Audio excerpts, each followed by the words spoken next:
Welcome to the Gay Buddhist Forum, where teachers from all schools of Buddhism offer their perspectives on the Dharma and its application in modern times, especially for LGBTQI audiences. These talks are offered freely to the world and made possible by appreciative listeners. If you would like to support our efforts to share the Dharma with underserved audiences, please visit gaybuddhist.org. There you can donate, find a list of upcoming speakers, or enjoy many hundreds of these recorded talks dating back to 1996.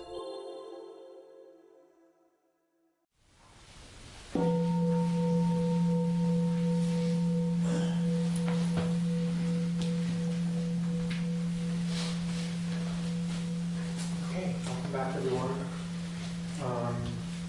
It's our custom to go around the room and introduce ourselves and say your name, and then I'll introduce our teacher and things off.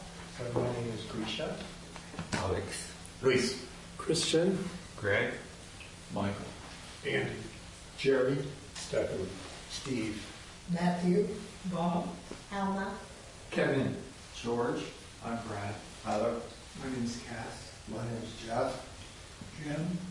Tim. Kitty. Tony. Richard. Ron. Kim. All right, thanks everyone. And online we have Michael, Ricky, Richard, Steve, Tyler, Don, John, Daniel, Jeffrey, Crisco, Andres, Samuel, and Titus. And welcome everyone online and in person. Welcome Danadasa, our teacher today. He began meditating and practicing Buddhism in 1993 and was ordained in the Theravada Buddhist order in 2011 at the San Francisco Buddhist Center, here where we are in our shrine room. At his ordination, he received the Buddhist name Danadasa, which in Sanskrit means servant of generosity. In 1995, he developed a heart connection with the archetypal Buddha Amitabha, rooted in the Japanese Pure Land tradition, Jodo Shinsu, known in the Western world as Shin Buddhism. And he's been practicing an Amitabha sadhana devotional practice since 2011. Danadasa is deeply passionate about teaching meditation, mindfulness, and Buddhism in a somatic and embodied way, bringing the Buddhist teaching to life in our imaginations through images and storytelling. Embodied practice is the path of getting out of our heads and into our bodies, for it is in our bodies that liberation reveals itself. Over the past 20 years, Danadasa has held various administrative and leadership roles within the San Francisco Buddhist Center, and in 2023 he resigned from all of his formal SBC Buddhist Center roles, as well as taking a break from teaching for a period of wandering in the wilderness, free from the external responsibilities, expectations, and social norms of the monastery. Following in the footsteps of the great, quote, crazy wisdom, Mahasiddhas of the past. Since then, many lineage masters and archetypal Buddhas have provided Danadasa with guidance and inspiration, including Tilopa, Naropa, Padmasambhava, Vajrayana, and Machik Lamdram. In 2024, Danadasa received Vajrayogini, an initiation and empowerment. Through Vajrayogini, the mother of all the Buddhas, the meaning of the Buddha's words is beginning to reveal itself. And this is part one of a three-part series that you will be doing at GBF. And so with that, I will turn it over to Danadasa. Well, welcome everyone. It's absolutely delightful to be back with all of you. Hi, Jeff. I've been communicating with Jeff over email, so that's been quite delightful. So I'll be here with all of you. We'll be all together for actually the next 3 weeks, which I'm really excited by. Jeff actually invited me to give a series, and so just to give you an overview of this series, the name of this talk what we'll focus on today is called When We Polarize, We Suffer. So I'll be touching into both our outer and inner responses to our recent presidential election. When we polarize, we suffer. And then next week, the title of the talk will be The Embodied Imagination, Doorways to Liberate. The Embodied Imagination, Doorways to Liberation.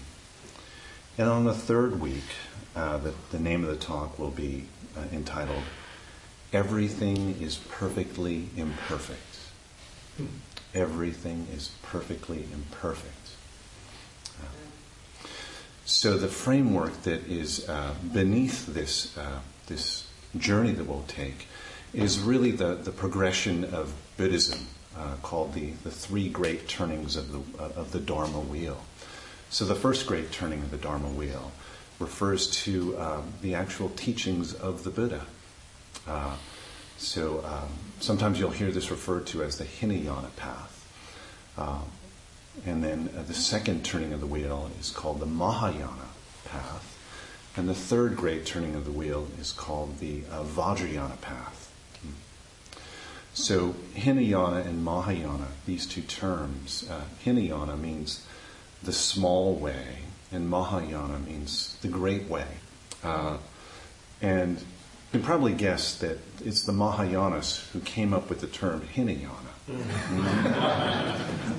So actually, I will follow in the footsteps of Analayo, who doesn't use this term. Actually, many Buddhists do not use this term, Hinayana.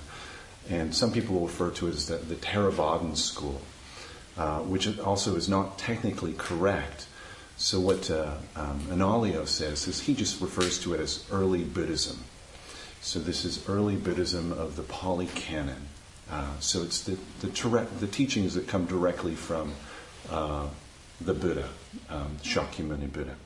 So week one, we're going to focus on early Buddhism of the Pali canon, the teachings of Shakyamuni Buddha.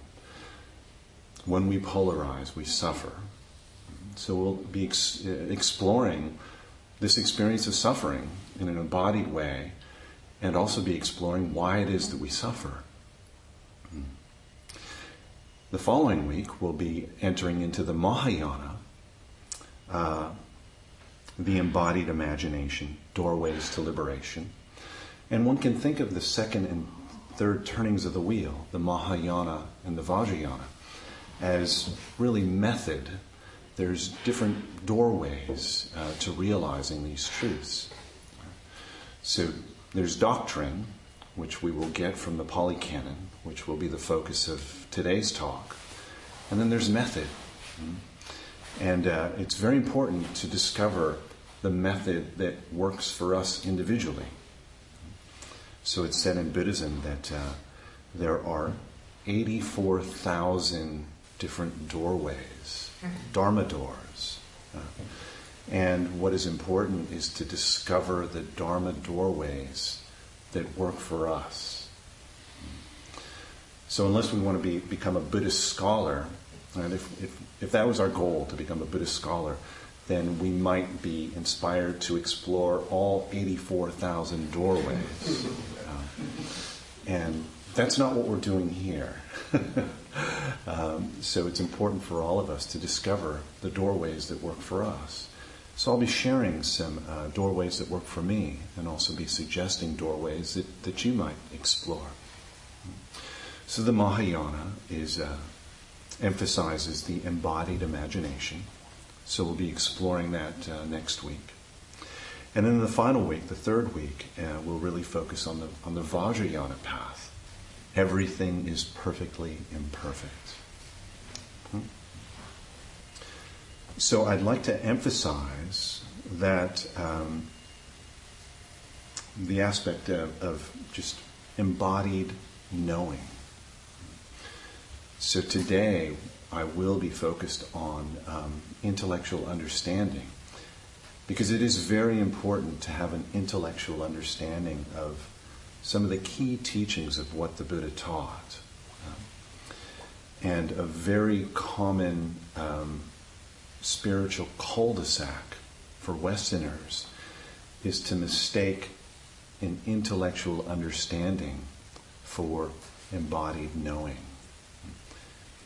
Actually, that's the basis of our modern Western educational system. It actually stops at intellectual understanding in general. So it's very important in Buddhism to recognize that intellectual understanding is really just the first step in a long journey. So intellectual understanding is where we begin. And that intellectual understanding, we need to reflect upon the teachings of the Buddha. How does it relate to my own direct experience? And if I want to, and if I move to embody these teachings, to really realize the truths that these teachings are pointing at, how would I go about doing that? So now we get into method and this deepening of our practice, where the intellectual understanding can go down, can go up, and it can then become embodied knowing. So I'd actually like to begin this journey with a little practice of embodied experiencing. So I'd just like to chant for you something I chant every day. It's called the Buddha Puja. And I chant this in Pali, which is a language of ancient India, that all the teachings of the Buddha were written down in Pali. And one of the reasons, there's many reasons why I love to chant this in Pali, is first, it connects me directly with the Buddha. It connects me with this stream of practice, the stream of teachings that's been handed down from one generation to the next for 2,600 years. And it has incredibly and magically and mysteriously come down to me. And now I can step into this stream of practice and share it with all of you. Another beautiful thing about chanting is it bypasses our cognitive faculties. And there's no words in English to grab onto and, well, what does that mean? Form is emptiness, emptiness is fun. There's no opportunities to spin out with our thinking minds. And also in the Vajrayana tradition, the melodies are sacred. So if one is engaged in a Vajrayana practice and one learns mantras, one learns various sacred texts for recitation, there are melodies that are associated with these. And one must learn the melodies because they are sacred melodies. So those of you who have a strong relationship with music will know that melodies, they speak directly to the heart. Music can speak directly to the heart and bypass the mind. So I'll just chant this for everyone, for all of us. So let's just make ourselves comfortable in our bodies.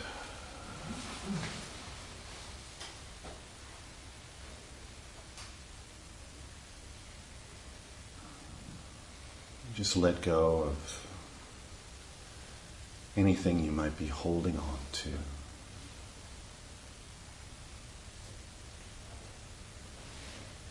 And just come here into the present moment.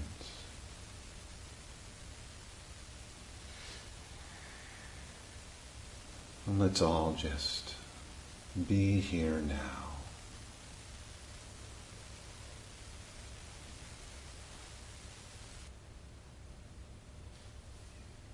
The Buddha Puja.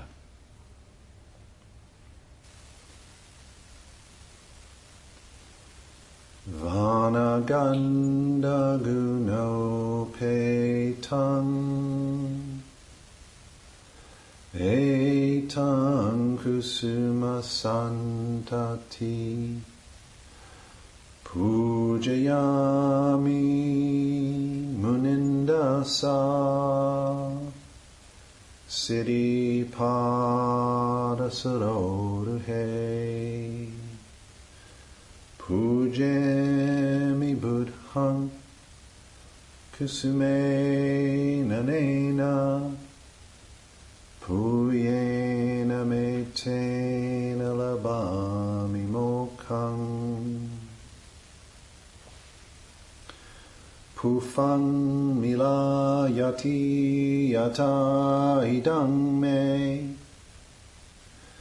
kayo tathayati vinasabhavam ganasarapaditena ditena tamadansina tilokadipang sambuddhang pujayami tamonudang sugandhikaya varanang anantagunagandhina sugandhinahang gandhena pujayami tathagatam buddhang dhammang cha sanghang sugatatanubhava datuo datugabe langkayang jambudipe tidasapuravare nagaloke chatupe sabbe buddhassa bimbe sakaladasatise kesalomadi vande sabbe bibuddhang dasabalatanujang bodhicetyang namami vandami cetyang sabang sabbatane supatititang saririkadatu mahabodhi buddharupang sakalang sada.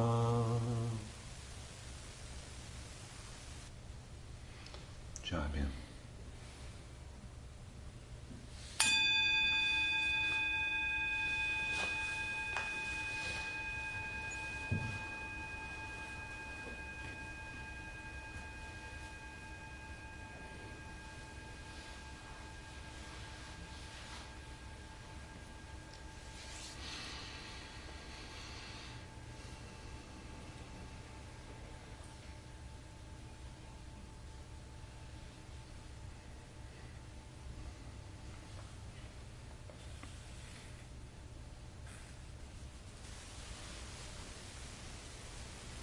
Yeah, this word mantra,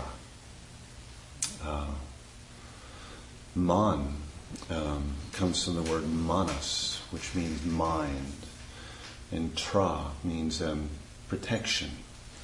So this word mantra, it means that which protects the mind.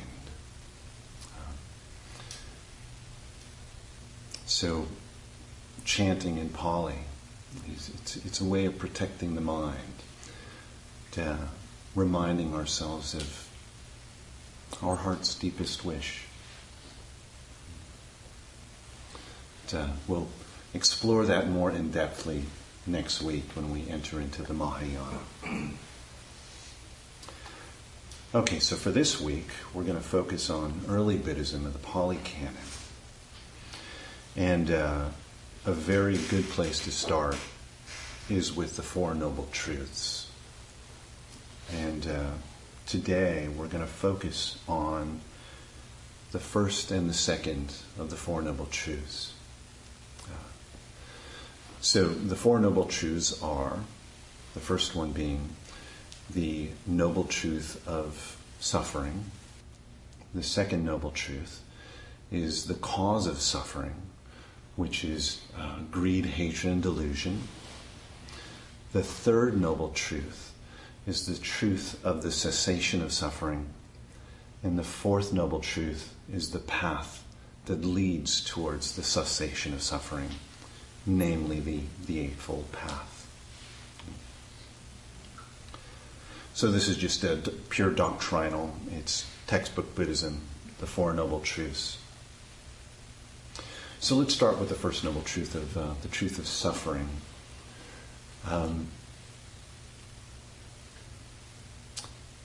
So the Buddha speaks about two different kinds of suffering. And in the Pali canon, he speaks about physical suffering and mental suffering. And just to be very clear about this, you can't really, in a way, you can't really separate these things. Everything is all very interrelated. So psychosomatic suffering, is that bodily suffering? Is it physical suffering? Is it mental suffering? It's kind of all mixed together. But I do think it is helpful to think about this notion of two types of suffering. And this comes out very clearly in what's called the Salatena Sutta, or the teaching of the two arrows, which is quite popular, so I imagine some of you may have heard this. The two arrows and the two darts. And what I'd like to do is just read straight from the Pali canon, and then we can explore this theme, this notion of suffering. So this is from the Salatena Sutta, and Sala means a dart, which commonly is translated as arrow. But I'll use the translation of dart.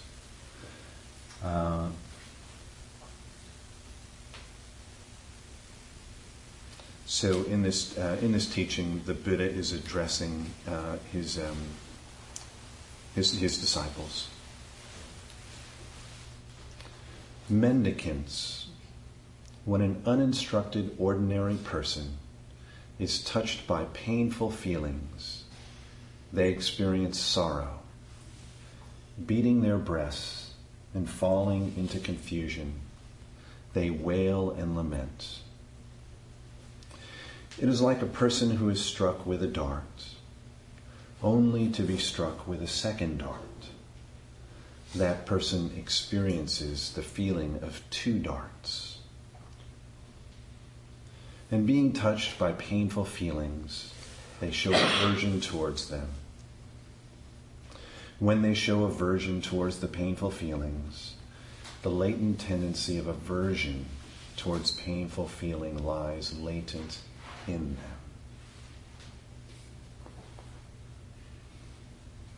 them. It's like a person who is struck with a dart, only to be struck with a second dart. That person experiences the feeling of two darts. So that's the teaching.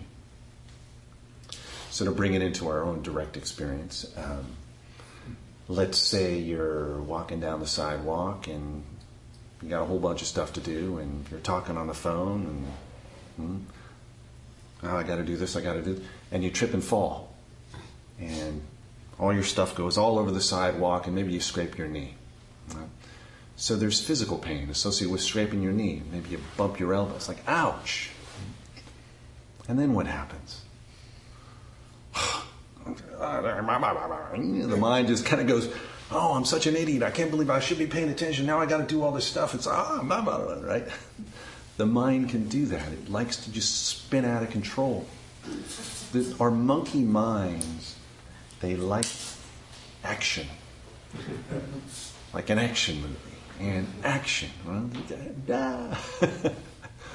So the first dart is just simply falling. You don't want to fall. You don't want to scrape your knee. You fall, you scrape your knee. There is pain associated with that. The second dart is what the mind makes of that. How the mind responds to our experience of physical pain. And this is what the Buddha calls the second dart. So the Buddha is very clear about this, about making this distinction between two darts, two forms of suffering.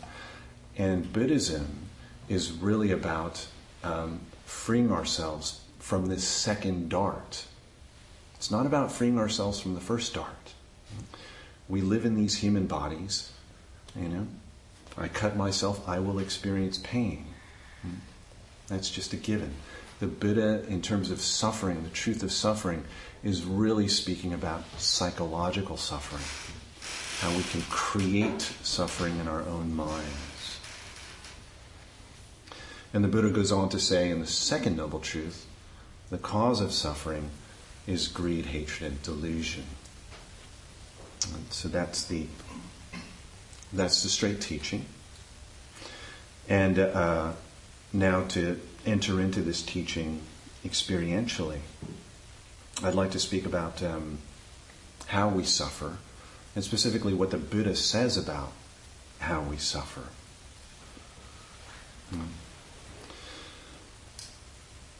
So, we're all creatures of habit, and we're all creatures of comfort. And this is actually, it's evolutionary. It's the same with animals. Right? All animals are creatures of habit and creatures of comfort. So when we're first born, right, we need food, clothing, and shelter. We need protection.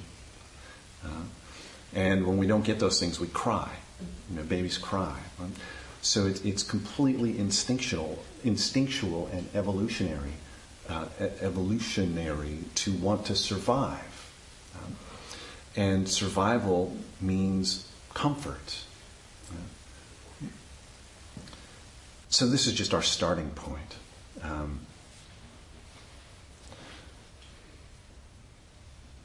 But then what can happen, actually what does happen, is we become fixated with comfort. This is just simply the human condition. And our views become distorted around this. So here's a good example. Actually, I'll just speak about my own experience here. So as a child, I had an older brother. I have an older brother.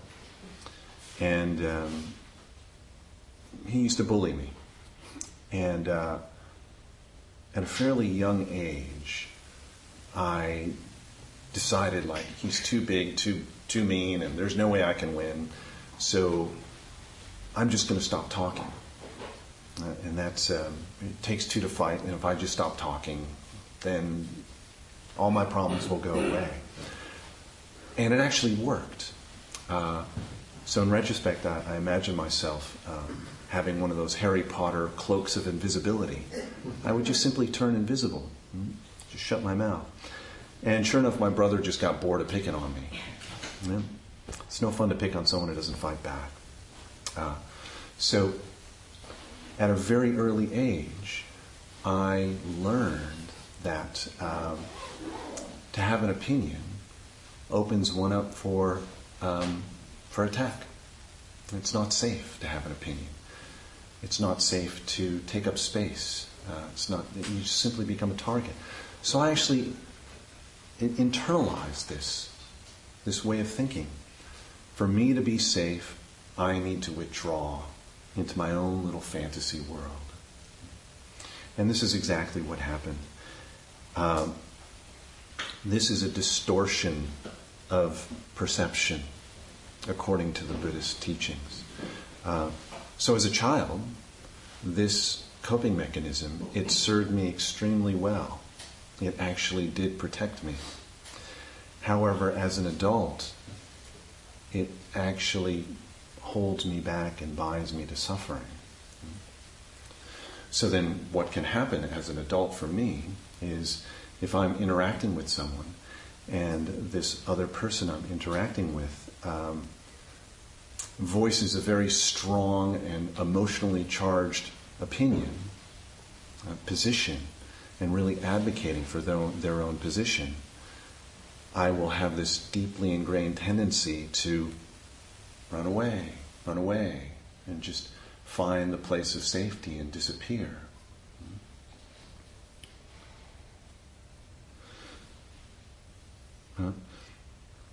This is what's referred to in the Pali canon as a distortion of perception.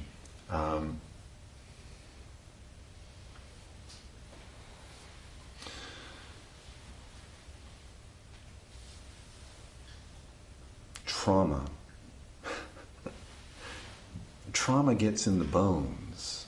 These habitual tendencies, they actually get in the bones. And the path of liberation is to recognize these stories from the past as simply stories from the past. They're echoes from the past. And we very easily become the story. We forget that these are stories, and these stories get reactivated.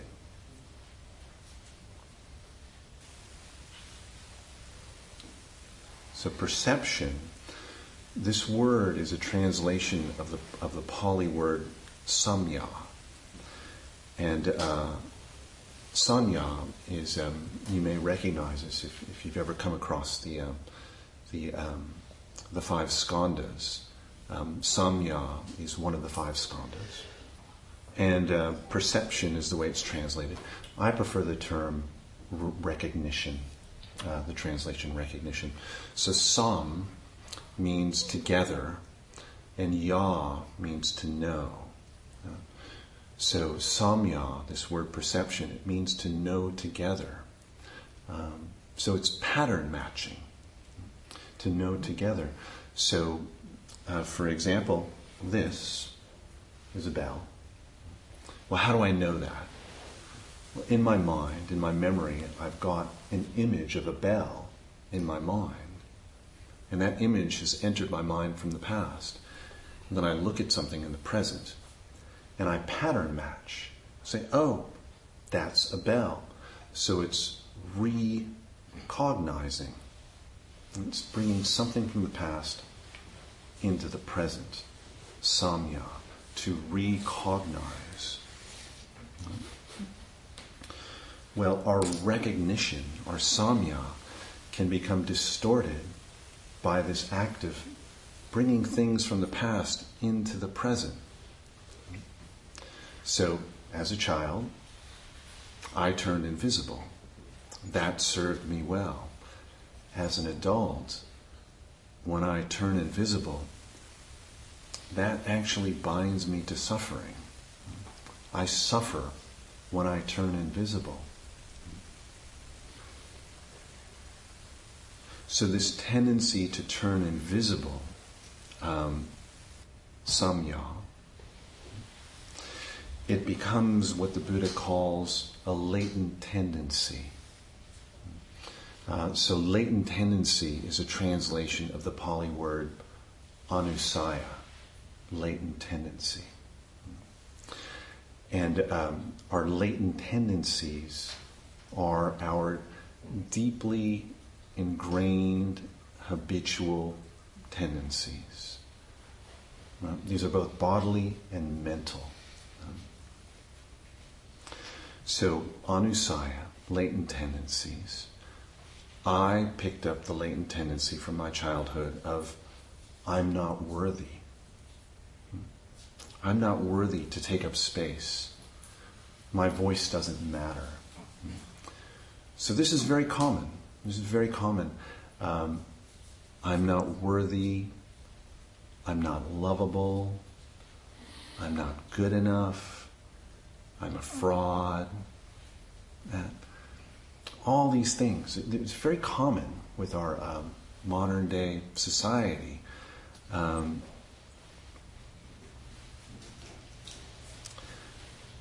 they are latent tendencies. It's very interesting to think about them as latent tendencies. So the misunderstanding is we become the story. So this notion of I am this.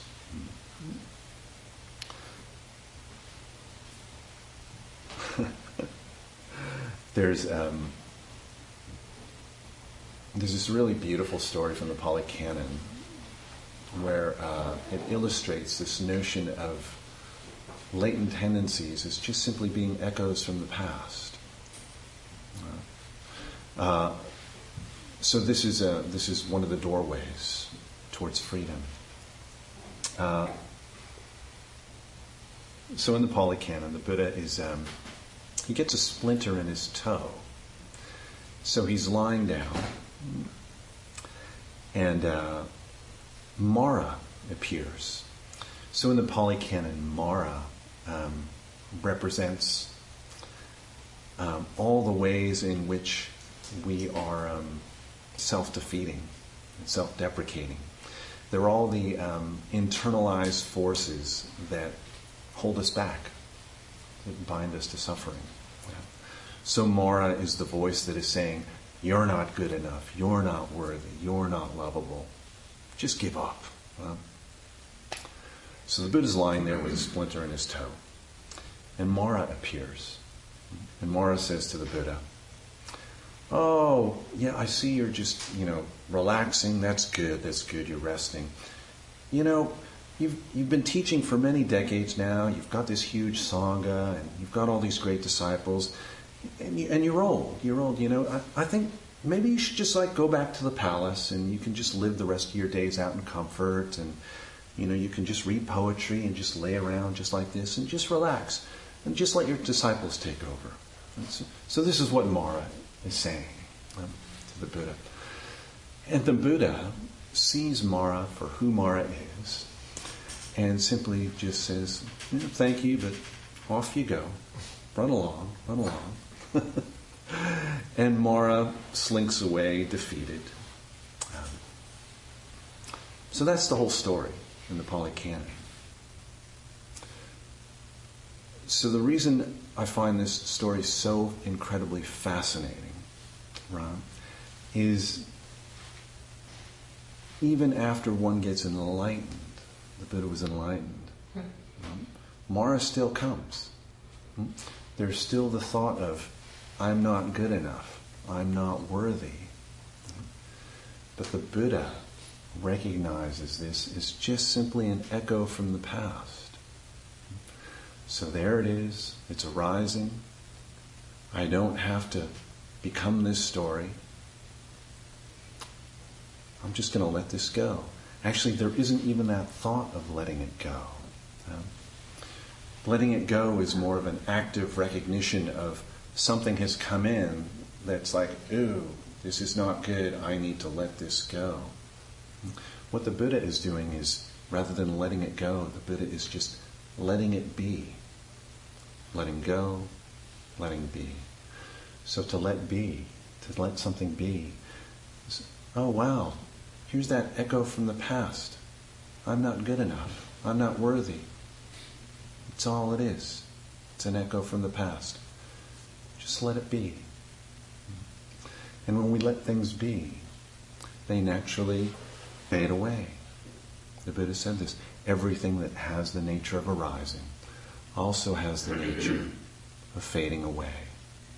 So when we're able to develop this skill of letting things be, they will just naturally fade away. So the Buddha has this wisdom of not becoming the story. So I think this is really important from a practice standpoint. It's very common, I'll call it a mistake. I embodied this mistake for many, many years. A mistake to think that there are these aspects of ourselves that are, air quotes, bad, and I need to somehow transform them. I need to drive them out. And I need to cultivate these good things, and I need to keep out these bad things. If only I could be free of this, like this tendency to turn invisible. If only I could be free. That's actually a grand mistake.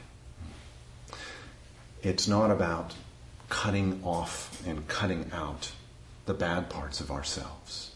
Right? It's not like it's a cancer that needs to be removed by a surgeon. Rather, the path of liberation is actually around accepting ourselves just the way we are and recognizing that we can be anything that we want, actually.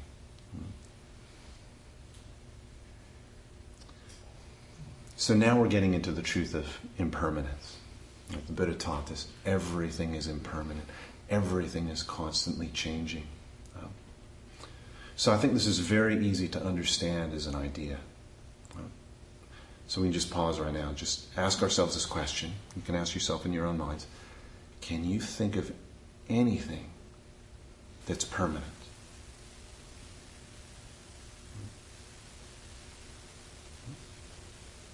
I can. So let me know if anybody can. No? I can. Okay. Got it. I'm done. Danadasa. Yes. Is impermanence permanent? That's a very good question.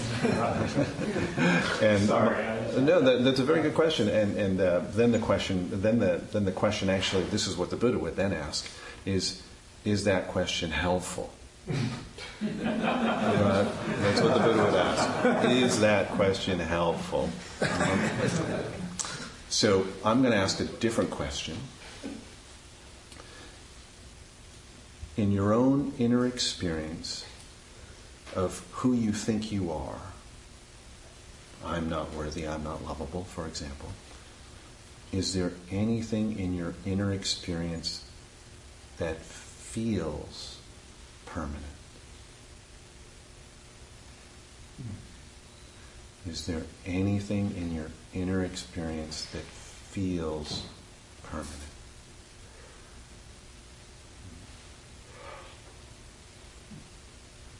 Consciousness, awareness, beginningless awareness.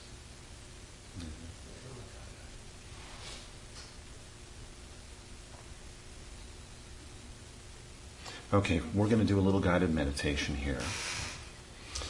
And what I'm going to invite everyone to do is to bring to mind a deeply ingrained habitual tendency that you feel you want to be free of because it creates suffering for you. So this may be an addictive tendency. This may be the way you respond in a particular way to your partner or to your primary caregiver, whatever it may be. But some deeply ingrained habitual tendency you have that you just feel bleh about and you would just love to be free of. Okay? So that's what we're going to do. So I'm going to guide this. It's just going to take a couple minutes.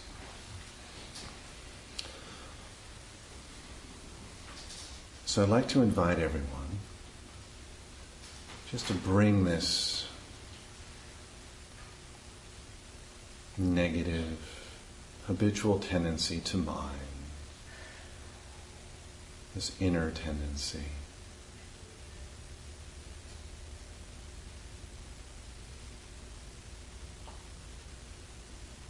And just notice what stories arise in your mind, with narratives.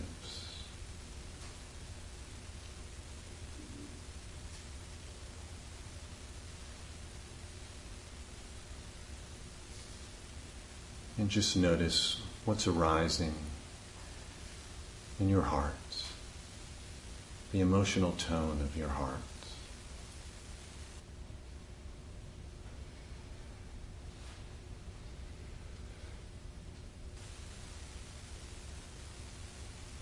And also notice any physical sensations that are co-arising.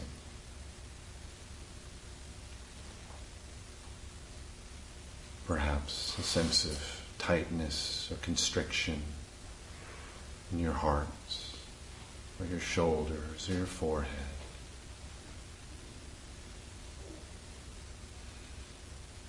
Perhaps a sensation of heat.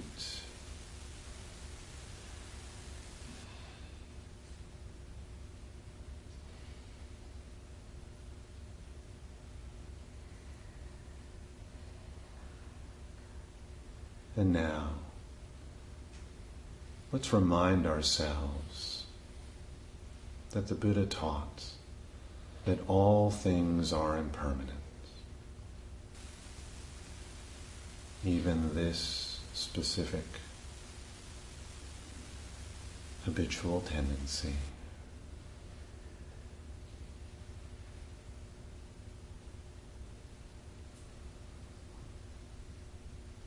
And the Buddha taught in the third noble truth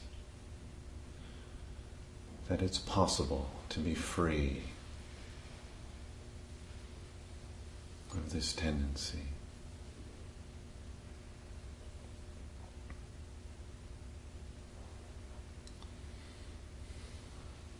Without impermanence,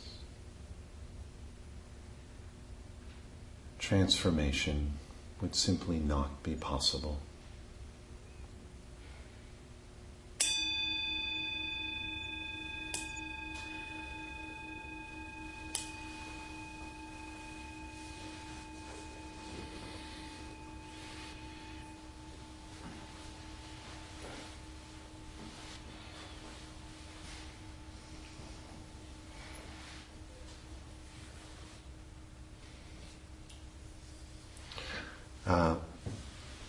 Okay, I need to wrap this up for this.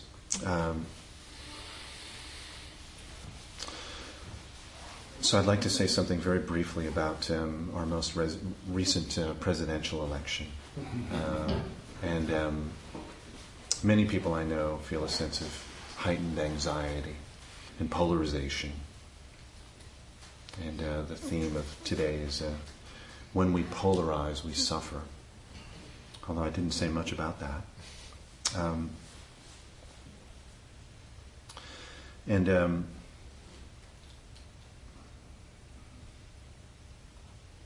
Yeah, it's very painful. It's very painful. One person's truth is another person's conspiracy theory.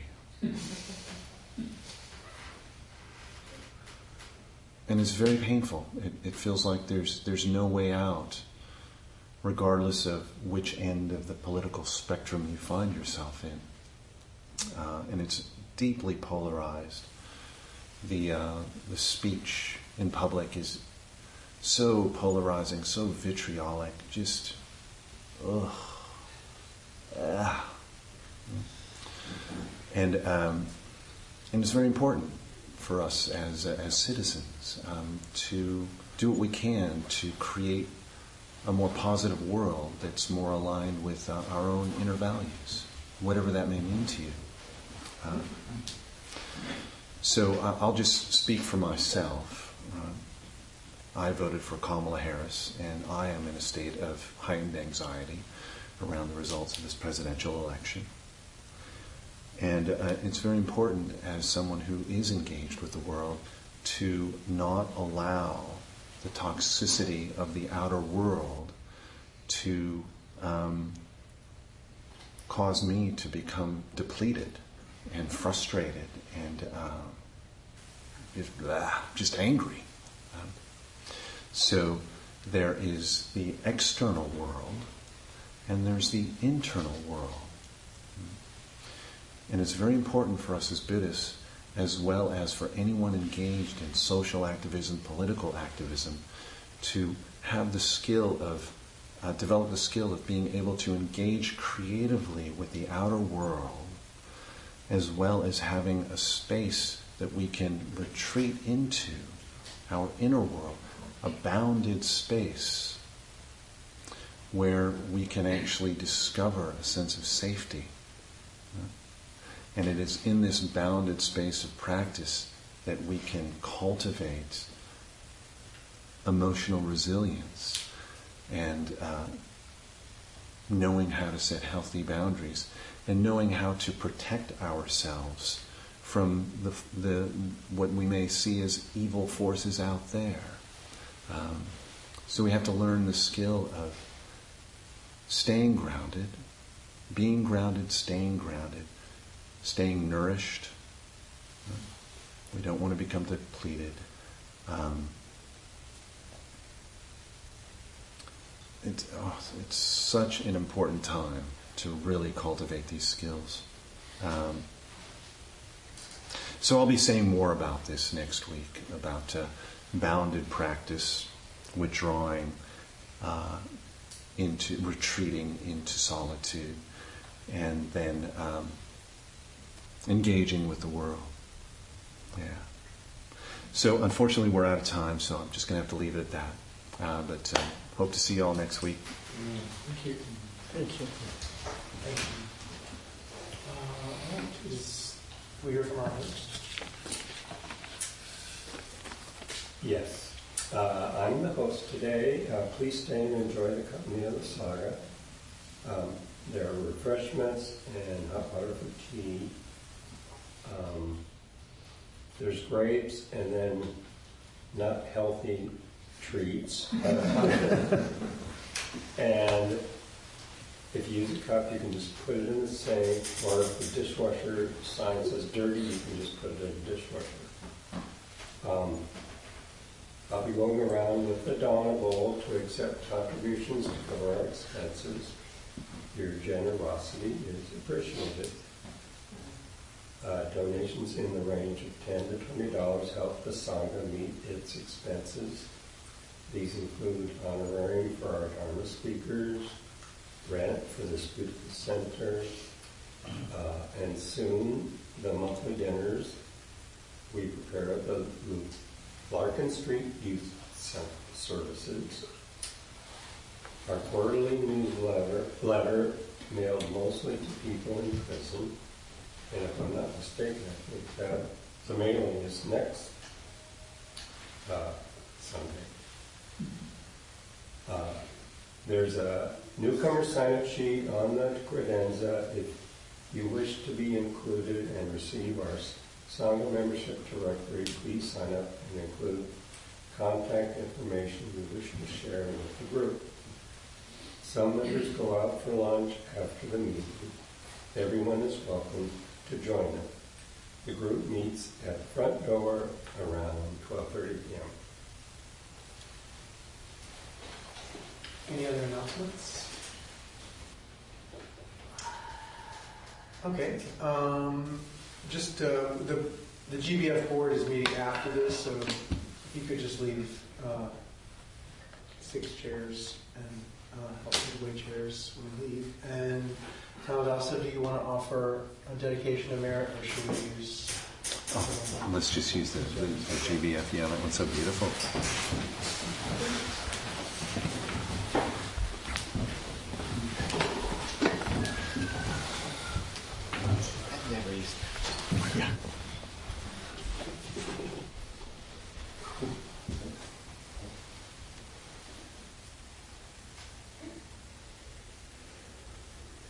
By the power and truth of this practice, may all beings have happiness and the causes of happiness.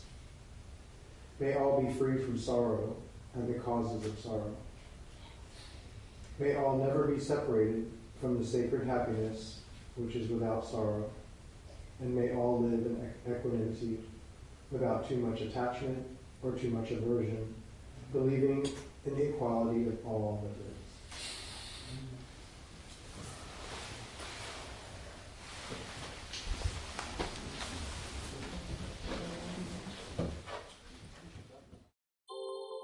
Thank you for listening to the Gay Buddhist Forum.